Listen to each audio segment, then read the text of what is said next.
gente pode escolher o que ser da vida por dois motivos, né? Um, porque a gente precisa ganhar dinheiro, ponto final, ninguém vive de vento. E outro, porque a gente, se conseguir conciliar isso, escolhe o que ama fazer. Que bom aqueles que conseguem conciliar essas duas coisas. Então, se você ama lecionar jiu-jitsu e você quer ganhar dinheiro com isso e tem que ganhar, porque você não come medalha, né? Não consegue comer medalha, vai dar medalha para o teu filho mastigar e comer, vai quebrar os dentes do coitado ainda. Aquilo que nós vamos falar daqui para frente precisa ser feito. Se não for feito, infelizmente, talvez demore mais para a sua academia chegar num ponto que seja realmente adequado para você. Porque isso que a gente faz, volto a dizer, é baseado em mais de 20 anos de experiência no tatame, é baseado em coisas que eu vivi na esfera competitiva, é baseado naquilo que eu vi na esfera corporativa, e tem dado resultado já, que é o que mais importa. Você precisa observar o que está sendo dito e o resultado que está sendo alcançado. Se as coisas estão realmente coincidindo, é só pegar e fazer. E o que tem para ser feito aqui não é nada, não é um bicho de sete cabeças. É algo muito fácil. É algo muito simples. Volto a dizer, é uma solução para você. Não adianta ficar batendo cabeça. Por que eu tenho uma preocupação tremenda com isso?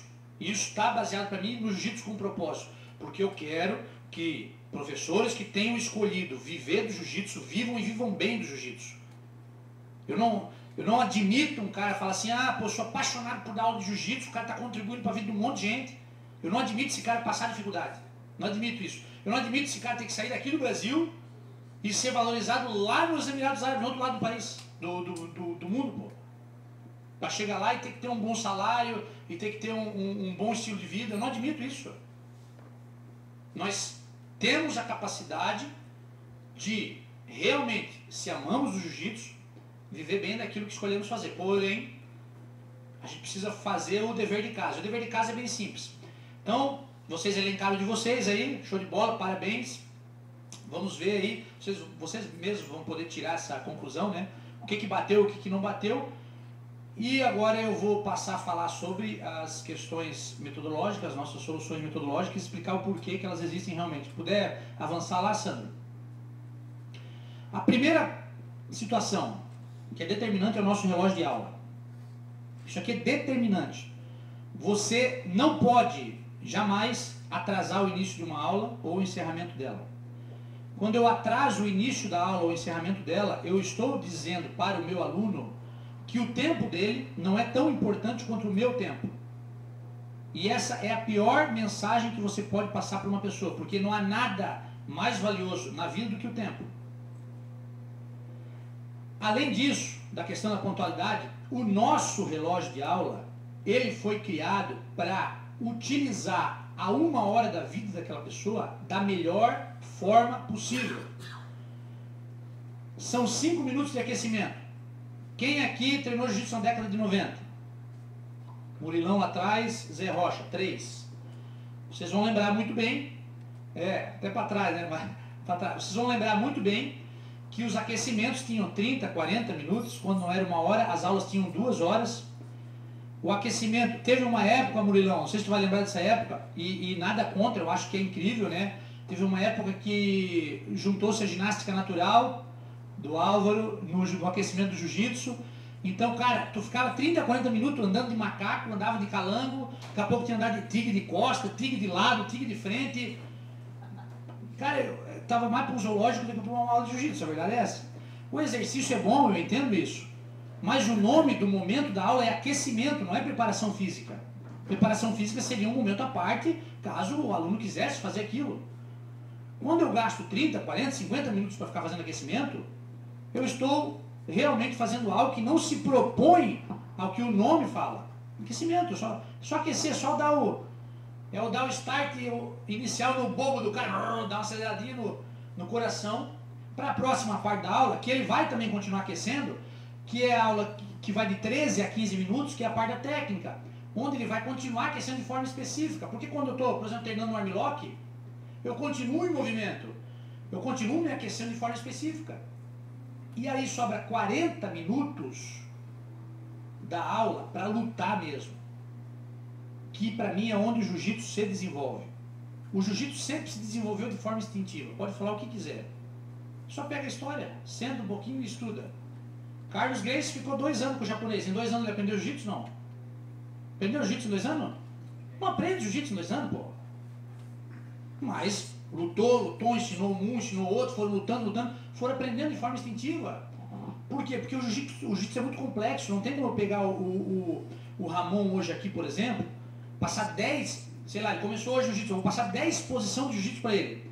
No outro dia, se eu pedir uma posição das 10 que eu passei, se eu pedir uma, ele vai ter dificuldade para me mostrar.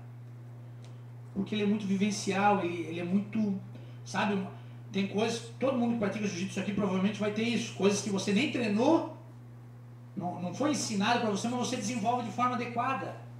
Aquilo parece que flui, porque o jiu-jitsu é instintivo, ele é muito real.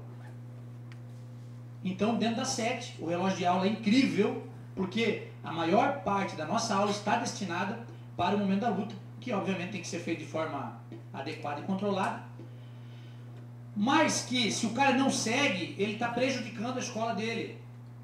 Ainda hoje eu escuto professores falar com orgulho: a minha aula tem 1h30, a minha aula tem 2 horas. Primeiro motivo para o cara não entrar na tua academia é, ele acha que é um local onde só tem maluco. Não que seja total mentira, mas é os malucos do bem, entendeu? Os malucos legal. Mas ele acha que é um lugar que só tem porrada e vai soco para todo lado. E quando você acha uma outra amostragem, e todo professor aqui com certeza vai concordar comigo, tem várias pessoas que tu fala assim, ó, pô, Rodrigão, vamos treinar comigo? Eu queria treinar, cara, mas não tenho tempo. Não tem tempo. E o professor acha que está fazendo uma coisa incrível, fazendo uma aula de 2 horas. Sendo que hoje, um dos maiores fatores por tirar as pessoas de qualquer prática de atividade física é, não vou nem falar falta de tempo, vou falar falta de gestão do tempo, gestão adequada do seu tempo. Porque a gente tem que encontrar tempo para fazer uma atividade, não tem para onde correr. A gente precisa disso. Então, se você mantém uma prática de... Porque lá no passado era assim, comigo era assim, cara. Eu já cheguei a ter épocas, na nossa época, no passado lá, no Murilo lá, que a aula tinha 2 horas, 2h30, por isso eu vou ficar repetindo esse troço. Tinha 6 gatos pingados no tatame. Idade dessa, os professores de jiu-jitsu, eu não me lembro, lá na década de 90, de ter um único professor de jiu-jitsu que vivia do jiu-jitsu. Estou falando da minha região aqui, né? E mesmo para a região de Rio, São Paulo, era difícil. A não ser aqueles que tinham já outras atividades envolvidas com a luta e ganhavam alguma coisa pela luta profissional ali. Mas geralmente o professor de jiu-jitsu era alguém que durante o dia era advogado, à noite dava aula de jiu-jitsu. Durante o dia trabalhava numa empresa X, dava aula de jiu-jitsu. Não havia essa... Pô, o cara vai viver da aula de jiu-jitsu? Tanto que eu, por exemplo, eu falei, desde sempre eu queria ser professor de jiu-jitsu, dar aula de jiu-jitsu, meu pai falou que eu era maluco, eu tinha que fazer outra... Fiz de tudo, né? Mas não tinha como, não existia essa... Você olhar para um professor de jiu-jitsu e dizer, pô, o cara vai viver do jiu-jitsu. Então, se não era feito da forma adequada naquela época, não tem por que eu ficar repetindo isso hoje. Então, esse é o primeiro ponto que eu elenco como determinante importante e que é um relógio realmente muito bem montado. Puder avançar.